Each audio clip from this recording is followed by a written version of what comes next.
Hello friends, Deepika কিচেনে আপনাদের স্বাগত। আমি আবার আজকে চলে এলাম একটি নতুন রেসিপি নিয়ে। আজ আমি আপনাদের ভেড়ির দই কারি করে দেখাবো। তার জন্য নিয়ে নিয়েছি ভেড়ি, পেঁয়াজ কুচি, আলু কুচি। আলুটা অপশনাল, দিতেও পারেন নাও দিতে পারেন, কোনো অসুবিধা নেই। আর যদি এই রেসিপিটা নিরামিষ হিসেবেও করতে পারেন তাতেও অসুবিধা নেই, শুধু পেঁয়াজটা স্কিপ করে দেবেন তাহলেই হবে। আচ্ছা, আমি নিয়েছি এখানে ফোড়নের জন্য একটা শুকনো লঙ্কা, দারচিনি, লবঙ্গ, এলাচ, তেজপাতা, আর নিয়েছি কাঁচা লঙ্কা, আদা বাটা, সাদা তেল, কাজু বাটা আর দই। আর এখানে শুকনো লঙ্কা গুঁড়ো, লাল লঙ্কার গুঁড়ো, কাশ্মীরি লঙ্কা, হলুদ, জিরে গুঁড়ো, ধনে গুঁড়ো আমি নিয়ে নিয়েছি। এবার এই শুকনো গুঁড়োটা একটা বাটির মধ্যে জল রেখেছি। এই শুকনো গুঁড়োগুলো এর মধ্যে আমি পেস্ট বানিয়ে নেব। আমি শুকনো মশলাগুলোর পেস্ট বানিয়ে নিয়েছি। এবার এই আলু আর ভেড়িটা কড়াইতে তেল গরম করে ভেজে নেব। আমি গ্যাসটা অন করে দিচ্ছি।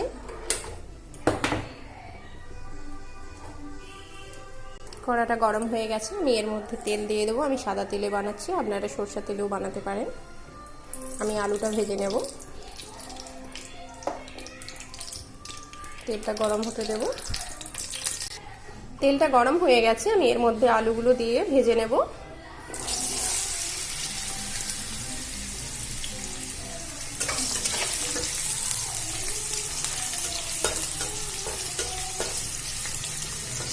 আমি আলুগুলো লাল লাল করে ভেজে নেব।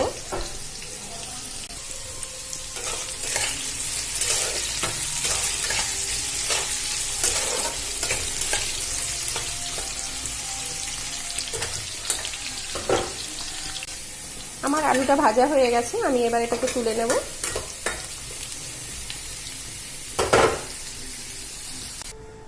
আমি আলুটা তুলে নিয়েছি, এবার এর মধ্যে ভেড়িটা ভেজে নেব। আমি ভেড়িটাও একটু লাল লাল করে ভেজে নেব, হালি গন্ধটা চলে যাওয়া অবধি।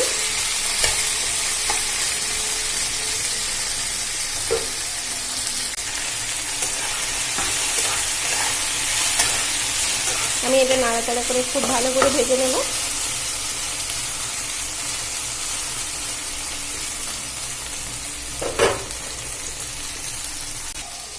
আমার ভেড়িটা ভাজা হয়ে গেছে, দেখুন।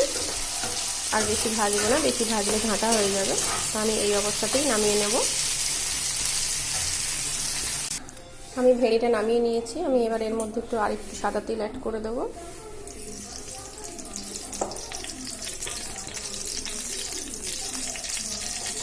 এবার এর মধ্যে যে ফোড়নটা রেখেছিলাম, দুটো তেজপাতা, একটা শুকনো লঙ্কা, দুটো এলাচ, দুটো লবঙ্গ আর একটু দারচিনি, আমি এটা একটু ভেজে নেব।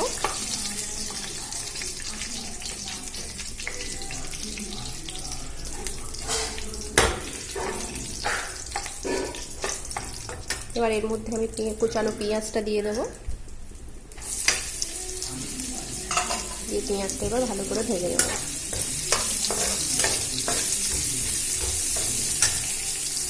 আমার পেঁয়াজটা ভাজা হয়ে এসেছে। আমি এবার এর মধ্যে সেই গুঁড়ো মশলাগুলো জলে ভিজিয়ে রেখেছিলাম সেগুলো এর মধ্যে দিয়ে দেবো। আমি একটু নুন দিয়েছিলাম,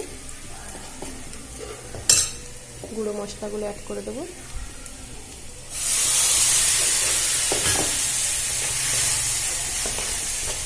এটাকে একটু ভেজে নেব ভালো করে।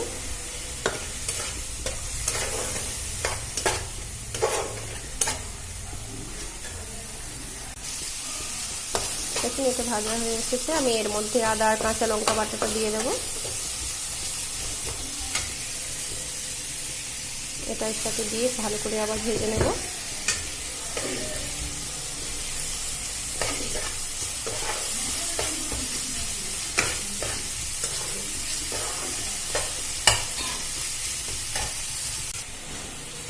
এটা দেখুন ভালোভাবে ভাজা হয়ে এসেছে, তেল ছেড়ে গেছে। আমি এবার এর মধ্যে কাজু বাটাটা অ্যাড করে দেবো।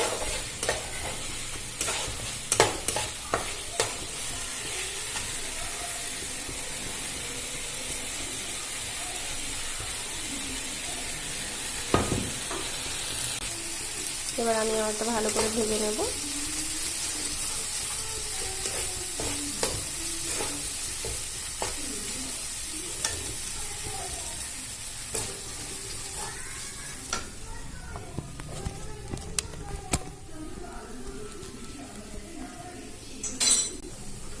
আমার কাজুটা ভাজা হয়ে গেছে, এবার এর মধ্যে আমি দইটা অ্যাড করে দেবো।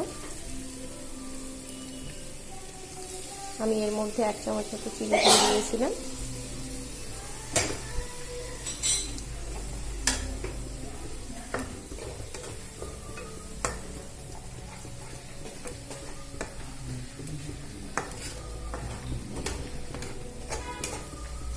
আমি আবার ওইটা একটু ভেজে নেব, কারণ দইটা বেশি ভাজতে হয় না, দইটা বেশি ভাজতে টেস্টটা নষ্ট হয়ে যায়, তাই আমি অল্প একটু ভেজে নেব।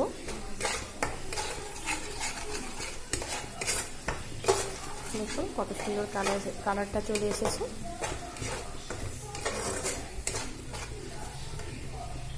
মশলাটা আমার ভাজা হয়ে গেছে, আমি এবার এর মধ্যে আলুটা দিয়ে দেবো। আমি ভেড়িটা এখন দেবো না, আলুটা সেদ্ধ হয়ে গেলে তারপরে ভেড়িটা দেবো, কারণ আমি যদি এখন ভেড়িটা দিই তাহলে ভেড়িটা এর সঙ্গে মিশে যাবে, বেশি সেদ্ধ হয়ে যাবে, তখন আর ভালো লাগবে না। আমি ভেড়িটা একটু পরে দেবো, আলুটা সেদ্ধ হয়ে গেলে।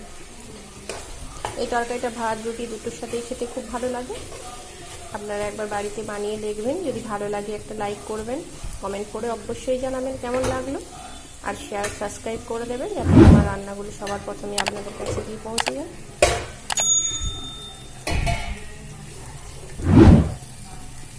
আমি এর মধ্যে 1-2 বাটি জল অ্যাড করে দেবো আলুটা সেদ্ধর মতো। আমি বেশি ঝোল করব না, আমি মাখা মাখা করবো, যেহেতু রুটির সাথে খাওয়া হবে।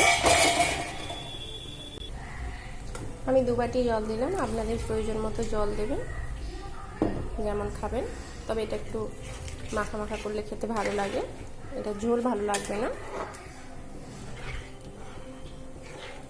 আমি এবার এর মধ্যে একটু নুন দিয়ে দেব। আমি পরিমাণ মতো নুন দিয়ে দিলাম।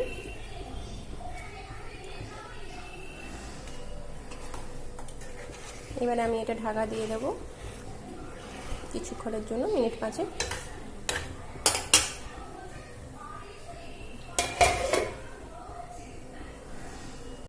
আমি এবারে খুলে দেখে নেব আলুটা সেদ্ধ হয়েছে কিনা বা কতটা হয়েছে।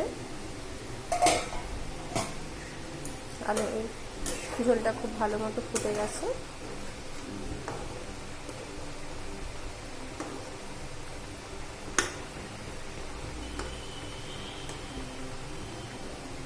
আলুটা এখন হাফ সেদ্ধ হয়েছে, আমি এর মধ্যে ভেড়িগুলো এখন দিয়ে দেবো।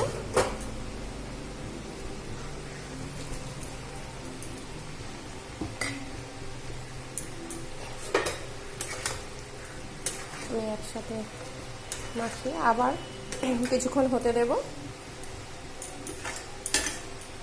আমি এতটা করে ঝোল রাখবো না, আমি ঝোলটা একটু মেরে দেবো, তাই আরেকবার ঢাকা দিয়ে দিচ্ছি।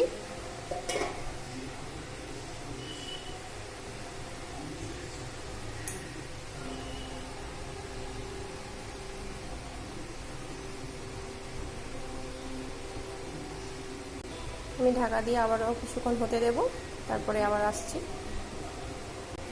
আমি ঢাকনাটা খুলে আর একটু নাড়াচাড়া করে নেব।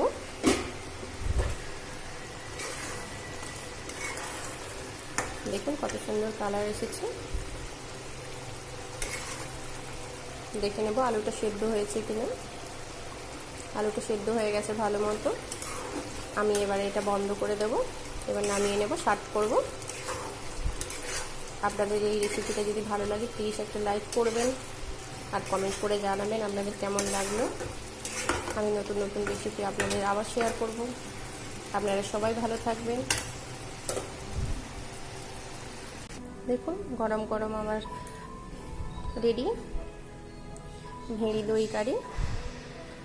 আপনাদের যদি ভালো লাগে প্লিজ একটা লাইক করবেন, কমেন্ট করে দেবেন আর শেয়ার করে সবাইকে জানিয়ে দেবেন, একটা সাবস্ক্রাইব করে দেবেন যাতে সবার কাছে আমার ভিডিওটা সবার প্রথমে পৌঁছে যায়। আপনারা আশা করব সবাই ভালো থাকবেন। ধন্যবাদ।